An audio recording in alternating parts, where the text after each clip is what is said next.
الحمد لله نحمده ونستعينه ونستغفره ونعوذ بالله من شرور أنفسنا ومن سيئات أعمالنا من يهده الله فلا مضل له ومن يضلله فلا هادي له وأشهد أن لا إله إلا الله وحده لا شريك له وأشهد أن محمدا عبده ورسوله أرسله بالحق بشيرا ونذيرا وداعيا إلى الله بإذنه وسراجا منيرا أما بعد فإن خير الحديث كتاب الله وخير الهدي هدي محمد صلى الله عليه وسلم وشر الأمور محدثاتها وكل محدثة بدعة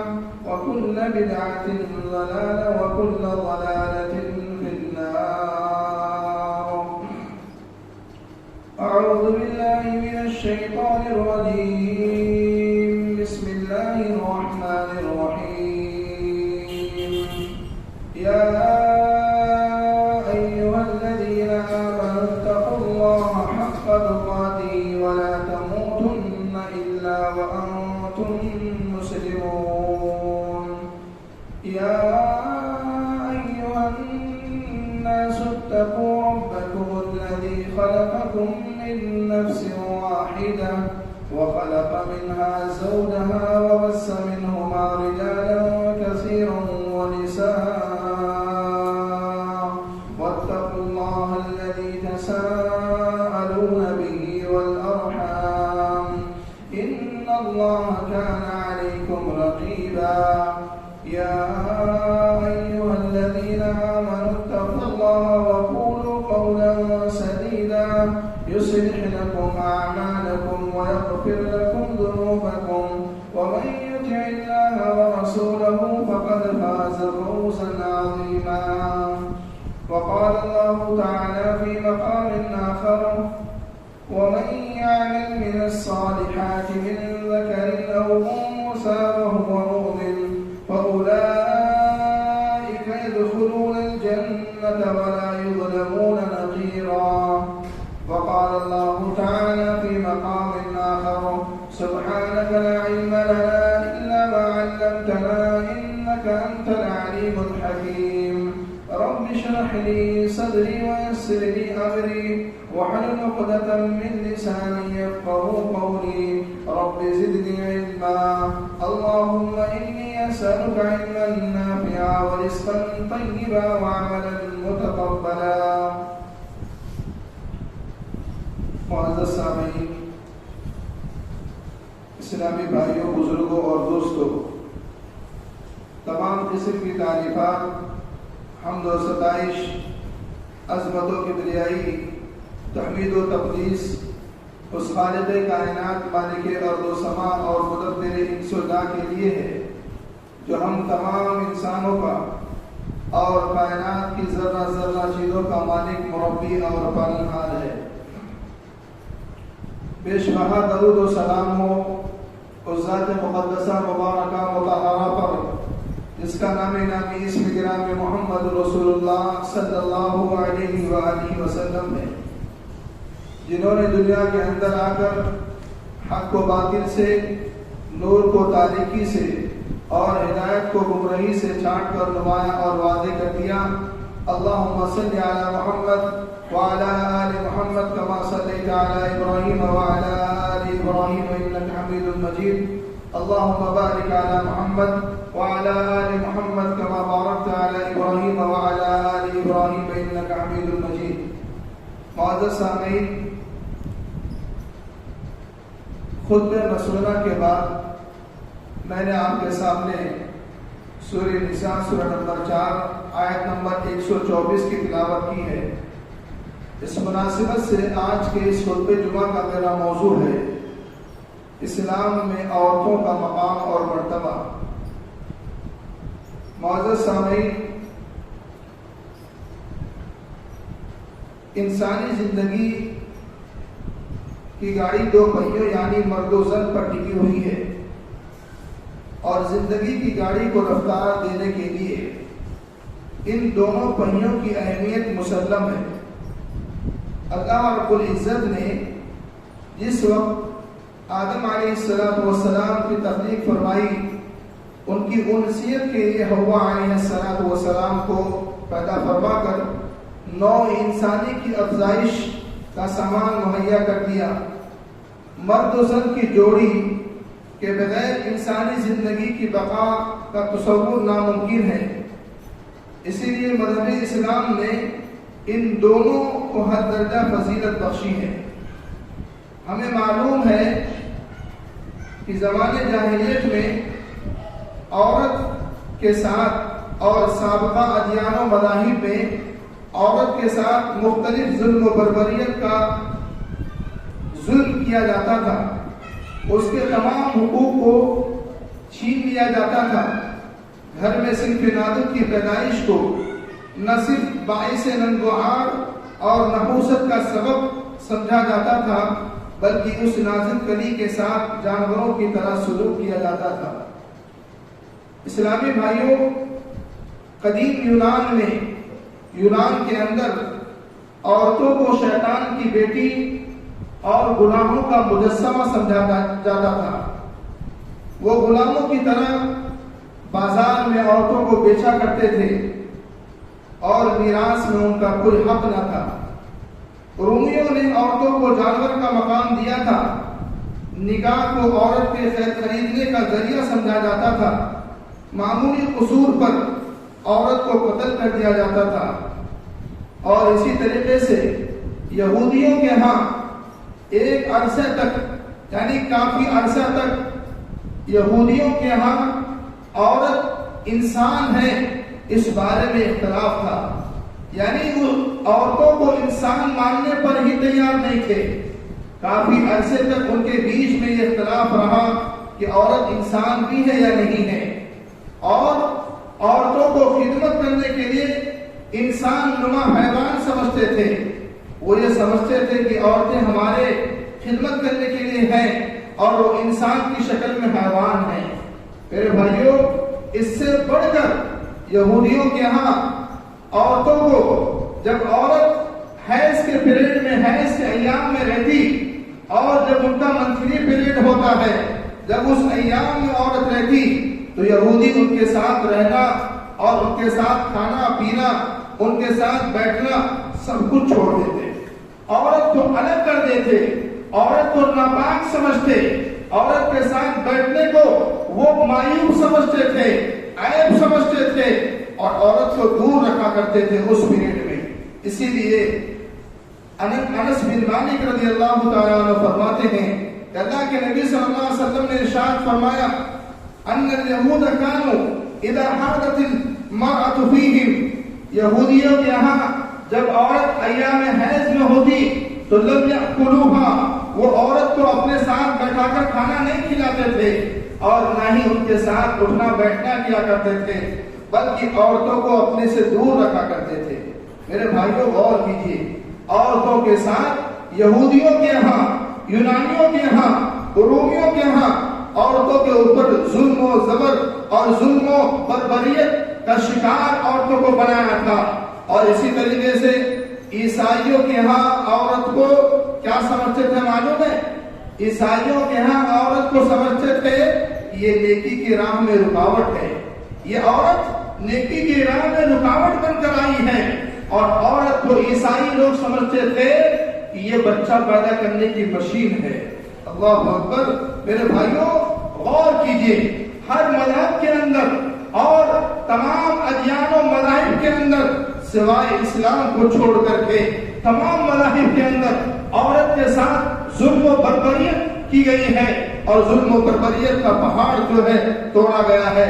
عورت کو کہیں پر ناپاک سمجھا جا رہا ہے تو کہیں پر عورتوں کے ساتھ جانوروں جیسا سلوک کیا جا رہا ہے۔ میرے بھائیوں، غور کیجیے، اسلام کے آنے سے پہلے عرب کی سرزمین پر کیا حال تھا عورت کا؟ عورت کو کس سوچ کے ساتھ وہ لوگ اپنے گھر میں رکھا کرتے تھے؟ عورت ظلم و جبر کی شکار تھی میرے بھائیوں.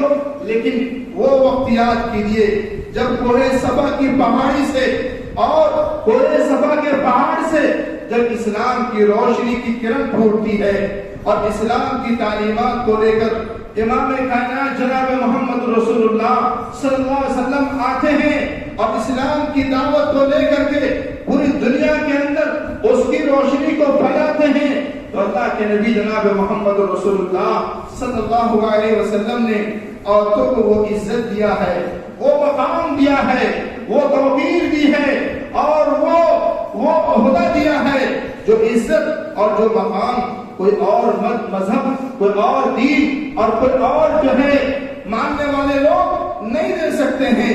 جو عزت اور جو مقام اسلام نے دیا ہے میرے بھائیوں غور کیجیے اسلام نے کیا مقام دیا عورت کو. عورت موت و حیات پہ کشمکش میں تھی, اسلام نے اسے زندگی عطا کی ہے. عورت کندھے کی بوجھ تھی, اسلام نے اسے سر کا تاج بنا دیا. عورت نامراد تھی, اسلام نے اسے بامراد بنا دیا. عورت محض دل لبھانے کی چیز تھی, اسلام نے اسے روح کا سکون بنا دیا. عورت زہر تھی, اسلام نے اسے دوا بنا دیا. عورت کھیل تماشا کی چیز تھی, اسے اسلام نے اسے بہترین متاع قرار دیا. عورت برباد تھی, اسلام نے اسے آباد کر دیا. عورت ہاتھوں کی میل کچیل تھی, اسلام نے اسے ماتھے کا جھومر اور گلے کا ہار بنا دیا. عورت منحوس تصور کی جاتی تھی, اسلام نے اسے رحمت و برکت قرار دیا ہے. میرے بھائیوں اسلام نے عزت دی ہے. اسلام نے کہا عورت آپ کے گھر کے لیے رحمت اور سکون کا ذریعہ ہے, آپ کے روح کو سکون پہنچاتی ہے. اور آپ کو معلوم ہے اسلام کے آنے سے پہلے جس گھر میں لڑکی پیدا ہو جائے وہ گھر بہت پریشان ہو جاتا تھا. وہ باپ جس باپ کے دل میں اولاد کی محبت ہوتی ہے, جس باپ کے دل میں اولاد کی تڑپ ہوا کرتی ہے اور باپ بڑی تمناؤں کے ساتھ جو ہے اپنی اولاد کو اللہ سے مانگتا ہے, وہ لوگ زمانے جاہلیت میں اسلام کے آنے سے پہلے جب ان کے گھر میں لڑکی پیدا ہوتی تو وہ لوگ مایوب سمجھتے تھے. قرآن نے ترجمانی کی ہے. قرآن نے کیا کہا وَإِذَا بُشِّرَ أَحَدُهُم بِالْأُنثَىٰ ظَلَّ وَجْهُهُ مُسْوَدًّا وَهُوَ كَظِيمٌ يَتَوَارَىٰ مِنَ الْقَوْمِ مِنْ سُوءِ مَا بُشِّرَ بِهِ أَيُمْسِكُهُ عَلَىٰ هُونٍ أَمْ يَدُسُّهُ فِي التُّرَابِ أَلَا سَاءَ مَا يَحْكُمُونَ. جب ان کے یہاں لڑکی کی بشارت دی جاتی اور یہ کہا جاتا تمہارے یہاں لڑکی پیدا ہونے والی ہے یا لڑکی پیدا ہو جاتی تو لوگ وہاں پہ اب وہ باپ جو ہے جس کے یہاں لڑکی پیدا ہوئی ہے وہ اپنے چہرے کو چھپاتا پھرتا, اپنے چہرے کو چھپاتا پھرتا, چہرے پر بالکل عجیب سی کیفیت تاری ہو جاتی. یتوارا من القوم من سوء ما بشر به, قوم کے لوگوں سے سماج کے لوگوں سے وہ چھپ کر پھرتا اور یہ سوچتا کہ جو بچی میرے یہاں پیدا ہوئی ہے اس کو اپنے گھر کے اندر رکھوں یا زمین کے اندر دفن کر دوں, مٹی کے حوالے کر دوں. الا ساء ما يحكمون, ان کا کتنا ہی برا فیصلہ ہے. میرے بھائیو غور کیجیے یہ اسلام کے آنے سے پہلے کے لوگوں کے حالات ہیں کہ جب ان کے ہاں لڑکی پیدا ہوتی تو وہ لوگ لڑکی کی پیدائش پر چہرہ ان کا عجیب کالا پڑ جاتا. لوگوں سے وہ چھپتے پھرتے کہ کئی لوگ ذلت و رسوائی کے باتیں نہ بولیں گے اور ہم ان کو ذلت و رسوائی کے ساتھ اپنی بچی کو گھر میں رکھیں یا زمین میں دفن کر دیں. میرے بھائیوں غور کیجیے اسی لیے اللہ رب العالمین نے سورہ تکویر کے اندر ارشاد فرمایا وَإِذَا الْمَوْءُودَةُ سُئِلَتْ بِأَيِّ ذَنبٍ قُتِلَتْ. جب قیامت کے دن اللہ رب العالمین سوال کرے گا اس زندہ درگور کرنے والی بچی سے, اے بچی تجھے مٹی کے نیچے دفن کیوں کیا گیا, تیرا گناہ کیا تھا, تیرا قصور کیا تھا. میرے بھائیو غور کیجئے اس زمانے میں لوگ اپنی بچیوں کو زندہ زمین میں دفن کر دیا کرتے تھے. بیٹی کا کوئی قصور نہیں، صرف اس لیے کہ بیٹی کو ناپاک سمجھتے تھے، بیٹی کو یہ لوگ جو ہے دنیا کی سب سے بری چیز سمجھتے تھے، جانوروں کی طرح سلوک کیا جاتا تھا، اور جب بچی پیدا ہو جاتی تو اس کو زمین کے اندر زندہ اس بچی کو گاڑ دیا کرتے تھے۔ ایک آدمی کے پاس، ایک باپ کے پاس 2-3 بچی کو اس باپ نے زمین میں دفن کیا۔ ایک شخص تو آیا، اس نے کہا اللہ کے نبی میں نے 8 بچیوں کو زندہ دفن کیا ہے، زندہ دفن کیا ہے، میرے پاس 8 بچیاں تھیں، میں نے 8 بچیوں کو اپنے ہاتھ سے زمین میں دفن کیا ہے۔ اللہ اکبر میرے بھائیوں، کیا تصور تھا اسلام سے پہلے عورت کے تعلق سے ان تمام ادیان اور مذاہب کے اندر؟ یہودی، عیسائی، یونانی اور رومیوں کے ہاں عورتوں کو کیا سمجھا جاتا تھا، لیکن جب اسلام آیا، اسلام نے عورتوں کو مقام دیا، عورتوں کو عزت دی، عزت بخشی، اور کہا کہ سنو عورتوں کو برا کہنے والوں، عورتوں کی عزت نہ کرنے والوں، عورتوں کی عزت کرو، عورت سر کی تاج ہے، عورت گھر کی ملکہ ہے، عورت تمہارے روح کا سکون ہے۔ یہ اللہ رب العالمین نے اپنے بندوں کو خطاب کیا ہے، اور یہ تعریف امام کائنات جناب محمد رسول اللہ صلی اللہ علیہ وسلم نے دی ہے۔ میرے بھائیوں، عورت کے تعلق سے اسلام نے کہا، امام کائنات نے فرمایا ہن لباس لکم وانتم لباس لہن، یہ عورت تمہاری لباس ہے، مرد تمہارا لباس ہے، دونوں ایک دوسرے کے لباس ہے، عورت تمہاری روح کی سکون ہے۔ اس کے بعد امام کائنات نے فرمایا فاتقوا اللہ فی النساء، اے میرے امت کے لوگوں، عورتوں کے معاملے میں تم اللہ سے ڈرتے رہو، عورتوں کے حقوق کو ادا کرو، عورتوں کی ذمہ داری کو ادا کرو، عورت تمہارے سامنے ہے، تمہاری ذمہ دار ہے، تمہارے گھر کی ذمہ دار ہے، تمہارے گھر کی نگرانی کرنے والی ہے، تمہارے بچوں کی پرورش کرنے والی ہے، لہذا عورتوں کے حقوق کے معاملے میں اللہ سے ڈرتے رہا کرو۔ یہ تعلیم ہے اسلام کی، یہ تعلیم ہے اسلام کی۔ عورت کو اسلام نے عزت دی ہے، عورت کو اسلام نے مقام دیا ہے میرے بھائیوں۔ اسی لیے کہا جاتا ہے جتنی عزت اور جتنی محبت اسلام نے عورت کو دی ہے، اتنا کسی اور دین نے نہیں دی ہے، جتنا مقام اسلام نے عورت کو دیا ہے۔ میرے بھائیوں، آپ دیکھیں گے کہ عورت کئی کنڈیشن سے گزرتی ہے، زندگی کے اندر کئی مراحل سے گزرتی ہے، عورت کی کئی حیثیت ہوا کرتی ہے۔ ایک وقت تو عورت کسی کی بیٹی ہوتی ہے، ایک وقت تو عورت کسی کی ماں بنتی ہے، ایک وقت وہ بھی آتا ہے کہ عورت کسی کی بیوی بنتی ہے، ایک وقت وہ بھی آتا ہے کہ عورت کسی کی بہن بنتی ہے۔ کئی مراحل ہیں، اور انشاءاللہ العزیز میں تمام مراحل پر بس مختصر طور پر گفتگو کروں گا، اور یہ بتاؤں گا کہ اگر عورت بیٹی ہے تو بیٹی کو اسلام نے کیا مقام دیا ہے، اگر عورت ماں ہے تو ماں کو اسلام نے کیا مقام دیا ہے، اگر عورت بہن ہے تو بہن کو اسلام نے کیا مقام دیا ہے، اگر عورت بیوی ہے تو اسلام نے بیوی کو کیا مقام دیا ہے، اگر عورت خالہ ہے تو خالہ کو اسلام نے کیا مقام دیا ہے، اگر عورت پھوپھی ہے تو پھوپھی کو اسلام نے کیا مقام دیا ہے۔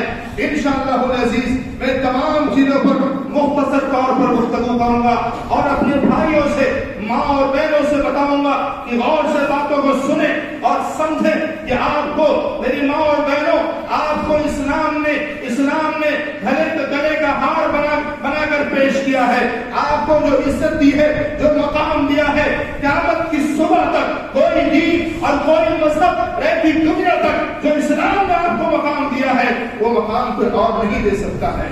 میرے بھائیوں، اگر عورت بیٹی ہے، اگر عورت بیٹی ہے، بحیثیت بیٹی اسلام کے اندر اگر عورت ہے تو سنیے بیٹی کا مقام اسلام نے کیا دیا۔ اسلام نے کہا بیٹی اللہ کی رحمت ہے، بیٹی گھر کے لیے اللہ کی رحمت ہوا کرتی ہے، اللہ کی یہ بہت بڑی نعمت ہے۔ جس گھر میں بیٹی نہ ہو اس گھر کے اندر سکون نہیں ہوتا ہے۔ بیٹی بہت بڑی نعمت ہے، بہت بڑی رحمت ہے، لیکن افسوس کے ساتھ کہنا پڑتا ہے آج بہت سارے لوگ ایسے ہیں جو آج بھی ذلت و رسوائی کے ساتھ دیکھتے ہیں. اگر بیٹی کی خبر سنتے ہیں کہ بیٹی گھر میں پیدا ہوئی ہے تو سماج اور معاشرے کے اندر اعلان نہیں کرتے، کیونکہ اگر اعلان کر دیں گے تو لوگ کیا بولیں گے، کیا سمجھیں گے. اگر بیٹا پیدا ہوا تو جہاں سے بیٹا پیدا ہوتا ہے وہیں سے مٹھائی کھلانا شروع کر دیتے ہیں. یہ ہماری سوچ ہے، یہ ہماری سوچ بنی ہوئی ہے. لیکن قربان جاؤ اسلام کی تعلیمات پر اور امام کائنات جناب محمد رسول اللہ صلی اللہ علیہ وسلم کی تعلیمات پر کہ اسلام نے بیٹی کو وہ مقام دیا ہے اور کہا کہ بیٹی اللہ کی رحمت ہوا کرتی ہے. اگر تم زحمت سمجھتے ہو تو یہ بیٹی اللہ کی رحمت ہے. یہ کون کہہ رہا ہے؟ ہمارے اور آپ کے آخری نبی جناب محمد رسول اللہ صلی اللہ علیہ وسلم فرما رہے ہیں. کیا فرمایا اللہ کے نبی نے؟ عبداللہ ابن عباس رضی اللہ تعالیٰ عنہ فرماتے ہیں کہ اللہ کے نبی نے ارشاد فرمایا کہ جس کے گھر میں بیٹی پیدا ہو اور اس بیٹی کو وہ زندہ درگور نہ کرے. غور سے سنیے گا، زندہ درگور زمانے جاہلیت میں لوگ دفن کر دیا کرتے تھے اور آج بھی زندہ درگور ہو رہا ہے. آج بھی بچیوں کا قتل کیا جا رہا ہے. آج پیٹ میں یہ معلوم کر کے کسی بھی طریقے سے یا اگر یہ سوچ پیدا ہو رہی ہے کہ ہمارے دو کا نعرہ یہ چل رہا ہے اور ہماری ماں اور بہنوں کے ذہنوں میں یہ بات بھی پیدا ہو رہی ہے کہ زیادہ بچہ پیدا ہوں گے تو کھانا کیسے کھلائیں گے، ہم انہیں کیسے رکھیں گے، ہمارے پاس پیسے نہیں ہیں. تو سنو میری ماں اور بہنوں، اگر زیادہ بچہ پیدا ہونے پر تم یہ سوچتی ہو کہ تمہارے گھر کا کھانا کیسے چلے گا، بچے کیسے پرورش پائیں گے، تو یاد رکھو قرآن نے کہا وَلَا تَقْتُلُوا أَوْلَادَكُمْ خَشْيَةَ إِمْلَاقٍ. اے دنیا کے لوگوں، اے میرے بندوں، مفلسی کے ڈر سے اور غربت کے ڈر سے اپنے بچوں کو قتل مت کرو، اپنے بچوں کی جان کو مت لو. کیوں؟ نحن نرزقکم وإیاہم. جس طریقے سے تمہیں میں کھانا کھلا رہا ہوں ویسے اس پیٹ میں بچے رہنے والے بچے کا بھی رزق دینے والا میں ہوں. اس کو بھی کھانا میں کھلاؤں گا. روزی جس طریقے سے تم کو دے رہا ہوں ویسے ان بچوں کو بھی روزی میں دے رہا ہوں. ارے کھلانے والے تم کون ہو؟ تم کہاں سے کھلا سکتے ہو؟ تمہاری کیا اوقات ہے؟ تمہاری کیا طاقت ہے؟ کھلانے والا تو عرش الہی پر مستوی رب العالمین ہے. تم کھلانے والے کون ہو؟ روزی کا مالک تو اللہ رب العالمین ہے. ان قتلہم کان خطأ کبیرا. یاد رکھو میری ماں اور بہنوں، اگر تم نے اس ڈر سے بچوں کو گرایا، حمل کو ثابت کیا کہ کھلائے گا کون، پرورش کون کرے گا، تو تم سب سے بڑی مجرم ہو. اللہ کے ہاں تمہیں جواب دینا ہوگا تم نے بچے کو مارا کیوں ہے. آج بچوں کو بڑا آسان سمجھتے ہیں کہ چلو بس دو ہی رکھو، دو سے زیادہ کیا کریں گے. لیکن یاد رکھو اگر بچہ پیدا ہو رہا ہے اور تم نے اس کو گرا دیا تو تم بھی ایک انسان کے مرڈر کرنے والے ہو، قاتل ہو. تم بھی قاتل ہو. جس طرح قتل کرنے والے کی سزا ہوتی ہے ویسے آپ کی بھی سزا ہوگی.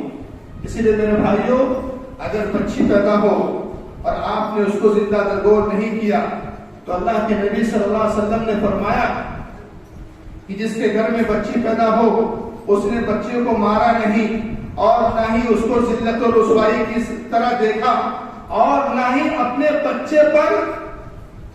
بچے کو بچی پر ترجیح دیا.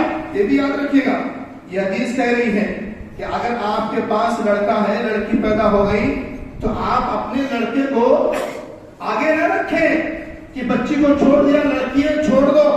بچے کو آگے رکھو. بچہ پیسہ کما کے دینے والا ہے، لڑکی کیا دے گی؟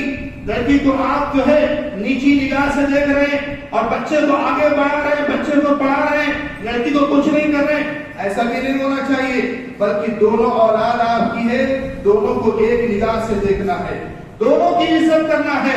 اگر ایسا آپ کرتے ہیں الا ادخلہ اللہ الجنہ، تو اللہ نے خوشخبری دی ہے ایسے لوگوں کو میں جنت میں داخل کروں گا. اللہ اکبر. غور کیجیے میرے بھائیوں، آپ کہاں ہیں؟ آج انسان کیا سوچتا ہے؟ حضرت عائشہ رضی اللہ تعالیٰ عنہا فرماتی ہیں کہ ان کے پاس ایک عورت آئی. غور سے سنیے میری ماں اور بہنوں، ایک عورت آئی اور اس عورت کے پاس 2 بچی تھی. عورت غریب تھی, محتاج تھی, کھلانے کے بعد اس کو کچھ نہیں تھا. آئی ہے اماں عائشہ سے کہتی ہے آپ کے پاس کچھ ہے تو دے دیجئے, بچے بھوکے ہیں. اماں عائشہ رضی اللہ تعالی عنہ جو کون ہے میرے بھائیوں؟ اللہ کے نبی کی بیوی ہے. گھر کے اندر کچھ نہیں ہے سوائے ایک کھجور ہے. حضرت عائشہ رضی اللہ تعالی عنہ اللہ کے نبی کی بیوی ہے اور کائنات کے سردار کی بیوی ہے, اور آپ کے گھر میں کچھ نہیں ہے سوائے ایک کھجور کے. اماں عائشہ اس کھجور کو لے کر آتی ہیں اور اس خاتون کو دے دیتی ہیں. خاتون نے کیا کیا؟ ماں کا پیار تو الگ ہوتا ہے, ماں کی ممتا تو لاجواب ہوتی ہے. اس خاتون نے اس ایک کھجور کے ٹکڑے کو 2 حصوں میں تقسیم کیا, توڑا اس کو. ایک ٹکڑا ایک بچی کو دیا, دوسرا ٹکڑا دوسری بچی کو دیا, دونوں کو کھلا دیا, خود بھوکی رہ گئی. اور جب بچیوں نے کھا لیا, جب گھر سے چلی گئی اماں عائشہ کے گھر میں, جب اللہ کے نبی آئے, اماں عائشہ نے مسئلہ بتایا, معاملہ رکھا. اللہ کے نبی صلی اللہ علیہ وسلم نے کیا کہا؟ من ابتلی من هذه البنات بشيء فاحسن اليهن, کہ جو اپنی بچیوں کی وجہ سے آزمائش میں ڈالا گیا, جو اپنی بچیوں کی وجہ سے آزمائش میں مبتلا کیا گیا, بچوں کی پرورش کیا, اس کی شادی بیاہ کرا دیا, اس کی تربیت کی, اس کو پڑھایا لکھایا, اور اپنی بچوں کی وجہ سے آزمائش میں مبتلا کیا گیا. قربان جاؤں میرے بھائیوں, ایسے لوگ کتنے خوش نصیب ہیں. اللہ کے نبی کہہ رہے ہیں اگر لڑکی پیدا ہوئی ہے اور لڑکی کی وجہ سے آپ کو پریشانی اٹھانی پڑ رہی ہے, آزمائش میں مبتلا ہو رہے ہیں, رات کا سکون حرام ہے, دن کا سکون حرام ہے, لیکن اللہ کے ڈر کی وجہ سے آپ بچوں کی پرورش کر رہے ہیں, امام کائنات نے فرمایا وہ میرے ساتھ جنت میں داخل ہوگا. اللہ اکبر. میرے بھائیوں غور کیجئے, بچیوں کی پرورش کیجئے, اور بچیوں کی پرورش میں اگر آزمائش آتی ہے, پریشانی آتی ہے, کوئی بات نہیں ہے. اللہ کے نبی فرما رہے ہیں اللہ اس آزمائش کی وجہ سے آپ کو جنت میں داخل کرے گا. اور اس سے بڑی اور بات بتاؤں آپ کو, بیٹی کتنی بڑی رحمت ہوا کرتی, اللہ کی رحمت کتنی بڑی ہے. اللہ کے نبی نے فرمایا من عال جاریتین حتی تبلغا جاء یوم القیامہ انا وہو کہاتین وضم اصابعہ. اللہ کے نبی نے فرمایا جس کے پاس 2 لڑکی ہو, جس کے پاس 2 بچی ہو, اور ان دونوں بچیوں کی اچھی طریقے سے پرورش کی ہو, بچیوں کو پڑھایا لکھایا ہو, شادی بیاہ کر دیا ہو, وہ شخص اور میں دونوں جس طریقے سے یہ دونوں انگلی ایک ساتھ ملی ہوئی ہے, ایسے ہی قیامت کے دن ہم جو ہے ایک ساتھ کھڑے ہوں گے. اللہ اللہ, جس انسان کو, جس باپ کو امام کائنات کے ساتھ کھڑے ہونے کا موقع مل گیا, آپ کی قربت مل گئی, آپ کی رفاقت مل گئی, آپ کے ساتھ کھڑے ہونے کا موقع میسر ہو گیا, اس سے بڑھ کر, اس سے اچھا انسان اور کوئی ہو سکتا کیا؟ میرے بھائیوں غور کیجیے, بچیوں کی پرورش کرنے پر اتنا بڑا مقام امام کائنات بتا رہے ہیں کہ وہ اور وہ انسان اور میں دونوں جس طریقے سے انگلی اکٹھا ہے دونوں, ایسے ہی وہ ہم دونوں ایک ساتھ رہیں گے, ایک ساتھ رہیں گے. اللہ اکبر. میرے بھائیوں اگر بیٹی زحمت ہوتی, اگر بیٹی زحمت ہوتی, اگر بیٹی ذلت و رسوائی کا سبب ہوتی, تو امام کائنات جناب محمد رسول اللہ صلی اللہ علیہ وسلم کے گھر میں 4 کلیاں نہ کھلتی, 4 بیٹی نہ ہوتی. اور بیٹی بھی ایسی, امام کائنات بیٹیوں سے محبت بھی ایسی کرتے تھے کہ حضرت فاطمہ رضی اللہ تعالی عنہا جو آپ کی چھوٹی بیٹی ہیں, آپ اپنی اس بیٹی سے اتنا لاڈ پیار کرتے تھے کہ جب حضرت فاطمہ رضی اللہ تعالی عنہا کہیں باپ سے ملنے آتی, امام کائنات سے ملنے آتی اور دیکھ لیتے کہ میری بیٹی آ رہی ہے, تو استقبال کے لیے کھڑے ہو جاتے تھے. ہے کوئی باپ ایسا جو اپنی بیٹی کے استقبال کے لیے کھڑا ہو جائے, اپنی بیٹی کی محبت میں وہ آگے بڑھ کر بیٹی کا استقبال کرے؟ یہ تعلیم کس نے دی ہے؟ یہ تعلیم امام کائنات جناب محمد رسول اللہ صلی اللہ علیہ وسلم نے دی ہے میرے بھائیوں. اسی لیے بیٹی کو زحمت نہ سمجھیں. بیٹی آپ کے لیے رحمت ہے, رحمت لے کر آتی ہے. بیٹی خیر و برکت لے کر آتی ہے.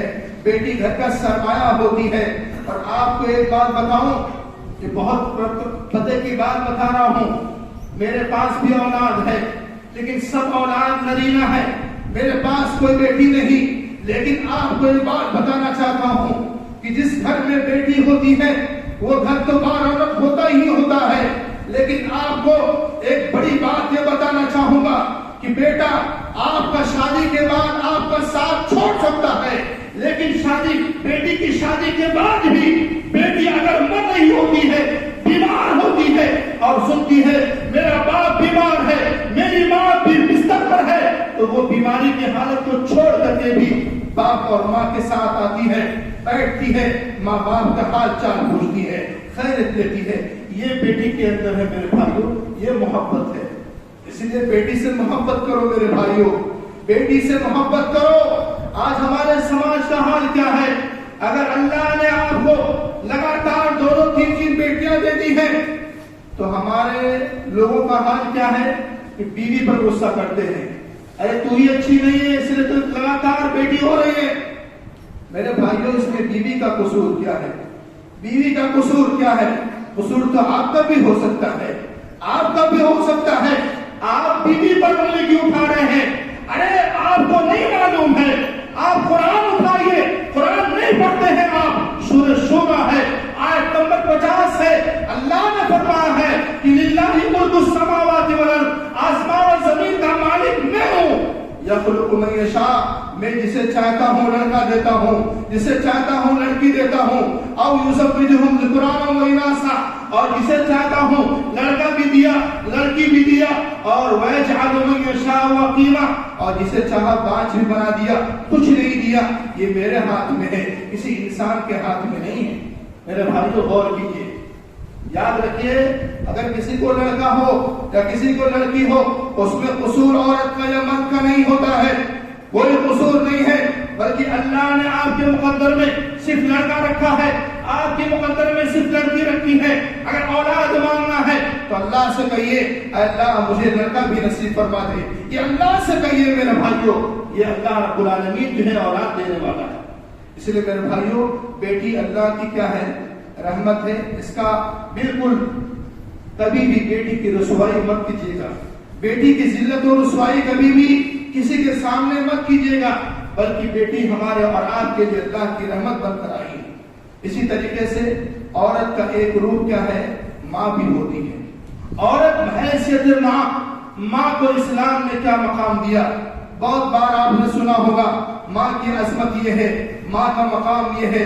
لیکن 2-3 حدیث سنا کر کے میں جلدی آپ کو بتانا چاہوں گا کہ ماں کی عظمت اور ماں کا مقام اسلام نے کیا ہے. میرے بھائیوں اللہ کے نبی نے فرمایا جو ماں باپ کو ناراض کرے گا میں اس سے ناراض ہو جاؤں گا.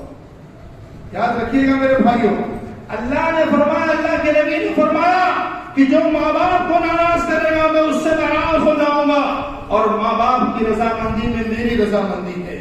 اور اسی طریقے سے ایک صحابی اللہ کے نبی کے پاس آئے اور انہوں نے پوچھا اللہ کے نبی من احق الناس بحسن صحابتی, میرے حسن سلوک کا سب سے زیادہ مستحق کون ہے؟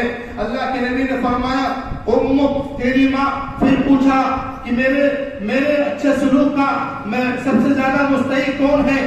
آپ نے پھر فرمایا ماں.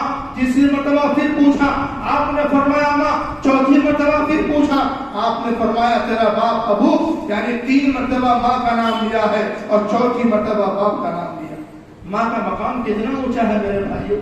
اسلام نے عورت کی صورت میں ماں کو جو مقام دیا ہے, جو عزت دیا ہے, وہ کوئی اور بھی نہیں دے سکتا ہے جو اسلام نے دیا ہے. اور میرے بھائیوں ایک صحابی ہیں جو جہاد میں جانا چاہتے ہیں, اللہ کے راستے میں جہاد کرنے جانا چاہتے ہیں.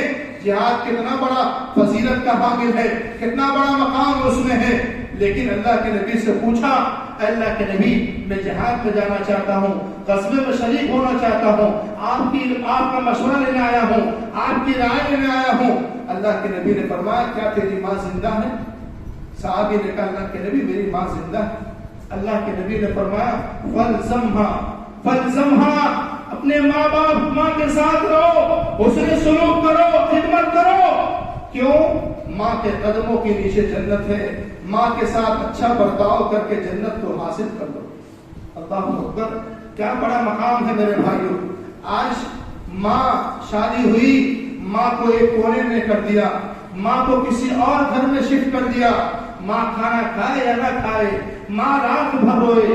وہ ماں جس نے آپ کو 9 مہینے پیٹ میں رکھا اور پیدا ہونے کے بعد اپنے گود میں رکھ کر کے آپ کو سلایا, آپ کو کھلایا, وہ دودھ جو کئی خونوں کے قطرے سے ایک قطرہ بنتا ہے, وہ دودھ پلایا آپ کو. آج اس ماں کو آپ نے چھوڑ دیا, اس ماں کو آپ نے دور کر دیا ایک بیوی کی وجہ سے, اولاد کی وجہ سے. اللہ اکبر, کتنے بدنصیب ہیں نا میرے بھائیوں. ماں کی قدر کیجئے, ماں کی عزت کیجئے. ماں اور ماں باپ راضی ہے تو اللہ راضی ہوگا, اگر ماں باپ ناراض ہے تو اللہ بھی ناراض ہو جائے گا. اس لیے اگر اللہ کو راضی کرنا چاہتے ہیں تو ماں باپ کی خدمت کیجئے, ماں باپ کے ساتھ اچھا برتاؤ. عورت کا ایک روپ بیوی بھی ہے.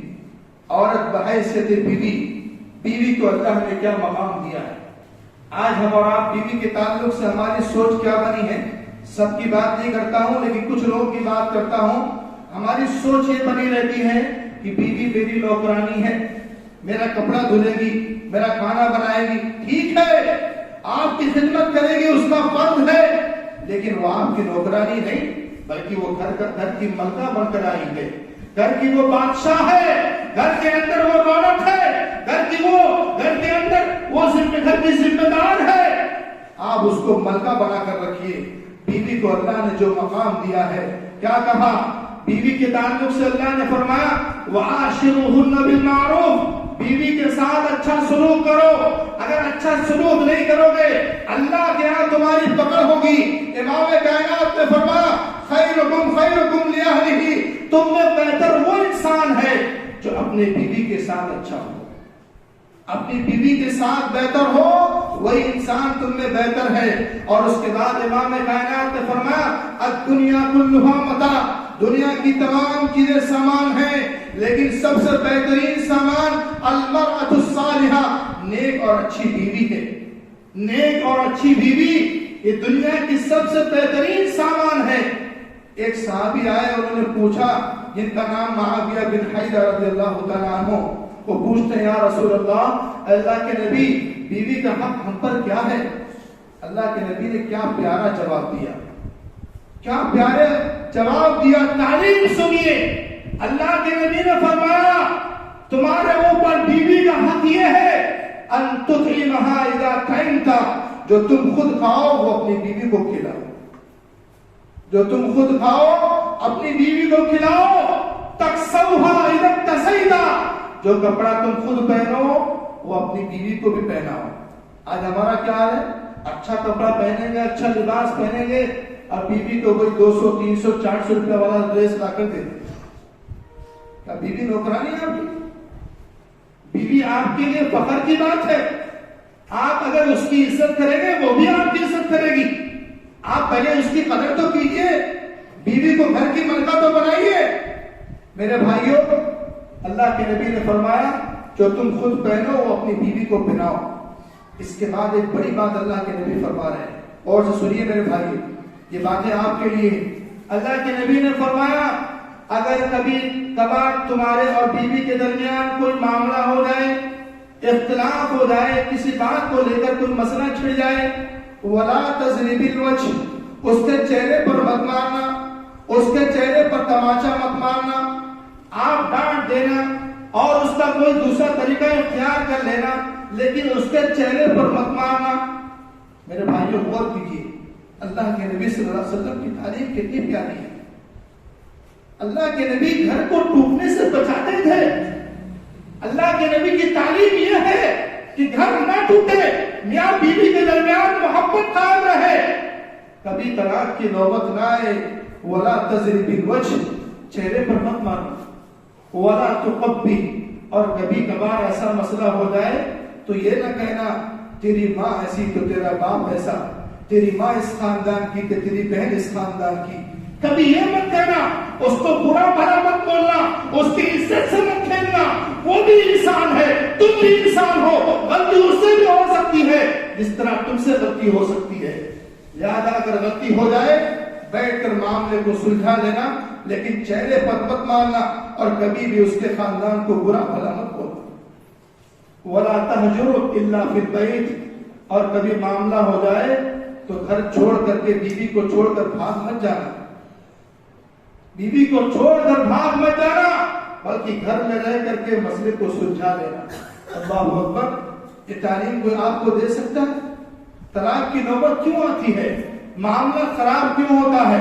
آج ہمارے سماج کا معاملہ کیا ہے؟ اگر میاں بیوی کے درمیان کچھ معاملہ ہوا، تیسرا آدمی آتا ہے، اچھا ہوا تو اور مار، تو اور بول، اس طرح کا اختلاف اور بڑھا دیتے ہیں. اصلاح کرنی چاہیے، معاملے کو ختم کرنا چاہیے. پہلے تو میاں بیوی کو چاہیے کہ دونوں کے درمیان جو بات ہوئی ہے تیسرے آدمی کو معلوم نہ پڑے، دونوں بیٹھ کر معاملے کو حل کر لیں. اور شوہر کو چاہیے کہ شوہر بیوی کی عزت کرے، چہرے پر مت مارے، اس کے خاندان کو برا بھلا مت بولے اور گھر کو چھوڑ کر نہ بھاگے. اور بیوی کو چاہیے کہ شوہر کی بھی وہ عزت کرے. شوہر آپ کو کما کر لا کر دیتا ہے، آپ کے لیے وہ بیچارہ پریشان رہتا ہے. آپ کے لیے ضروری ہے کہ آپ بھی اپنے شوہر کی عزت کیجیے. میرے بھائیوں، یہ بیوی کا مقام اللہ کے نبی نے، اسلام نے ہمیں دیا ہے. اور آگے بڑھیے. ایک حیثیت عورت کی بہن کی بھی ہوتی ہے. بہن بھی عورت کی حیثیت سے بہن بھی ہمارے سماج میں رہتی ہے. یاد رکھیے بہن کی بھی عزت کرنی چاہیے. آج ہمارا حال بھی اس معاملے میں بہت برا ہے. بہن آتی ہے، وہ سمجھتے ہیں کہ باپ نے شادی کر دیا، بہن کو چھوڑ دو، بس ایک وقت کا کھانا کھلا دو، ایک جوڑا کپڑا دے دو، چھوڑ دو اس کو. نہیں، بھائی کے اوپر ضروری ہے کہ بہن کے ساتھ محبت کرے، بہن کے ساتھ شفقت کرے، بہن سے پیار سے بات کرے اور اپنے وراثت میں اس کو بھی حق دے. یہ بہن کا حق ہے. میرے بھائیوں غور کیجئے، اللہ کے نبی نے فرمایا جس کے پاس 3 بیٹی ہو یا 3 بہن ہو، 2 بیٹی ہو یا 2 بہن ہو، اور اس نے اپنے بہنوں کی اچھی طریقے سے پرورش کیا ہے، اس کو پیار دیا ہے، محبت کیا ہے، تو اللہ رب العالمین اپنے بہنوں کے ساتھ اچھا معاملہ کرنے پر جنت میں داخل کر دے گا. اللہ اکبر. جنت میں داخل کر دے گا. اور آئیے میں آپ کو ایک واقعہ بتاتا ہوں. اللہ کے نبی صلی اللہ علیہ وسلم کے پاس کوئی اپنی بہن نہیں تھی بہن اپنی؟ کوئی بتا سکتے ہیں؟ اللہ کے نبی کے پاس اپنی کوئی بہن نہیں تھی، لیکن ایک بہن اپنی رضائی بہن تھی. رضائی بہن تھی جس کا نام حضرت شیمہ رضی اللہ تعالی عنہا تھا. حضرت شیمہ جو رضائی بہن، جو دودھ شریک بہن اس کو بولتے ہیں، رضائی بہن غزوہ حنین کے موقع پر حضرت شیمہ کو گرفتار کر کے صحابہ کرام جو ہے لے آتے ہیں، اللہ کے نبی کے سامنے پیش کرتے ہیں. اللہ کے نبی نے جب دیکھا میری اپنی بہن کو، رضائی بہن کو دیکھا، کھڑے ہو جاتے ہیں، اپنا چادر اٹھاتے ہیں، چادر بچھاتے ہیں اور بہن سے کہتے ہیں میری بہن اس چادر پر تم بیٹھو اور بھائی کے بعد جتنا دن رہنا چاہتے ہو رہو، اور جب تمہارا وقت ہو جائے، جب جی دل لگے جانے کا، اپنے قوم میں واپس جانے کا، تو بول دینا میں تمہیں پہنچوا دوں گا. اللہ اکبر. میرے بھائیوں کیا محبت تھی. اپنی چادر کو بہن کے لیے بچھا دیا اور اس رضائی بہن کو اپنی چادر پر بٹھایا، عزت دیا، محبت کیا، شفقت کیا. اور آپ کو معلوم ہے یہ پیار اور محبت دینے پر فائدہ کتنا ہوا. صحابہ کرام نے دیکھا ایک رضائی بہن کو اسلام نے اتنی عزت دی ہے، امام کائنات نے محبت کے ساتھ اپنی چادر پر بٹھایا ہے. تو صلح غزوہ حنین کے موقع پر 600 لوگ، 6000 لوگ قیدی بنائے گئے تھے.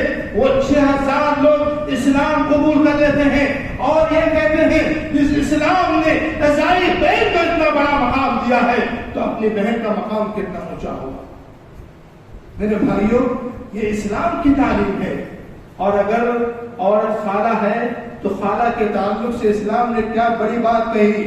خالہ مقام ہوتی ہے ماں کے، خالہ کا مقام ماں کے برابر ہوتا ہے. جس طرح تم ماں کی عزت کرتے ہو, ماں کا مقام دیتے ہو, ویسے اپنی خالہ کو مقام دو. ماں خالہ کی عزت کرو.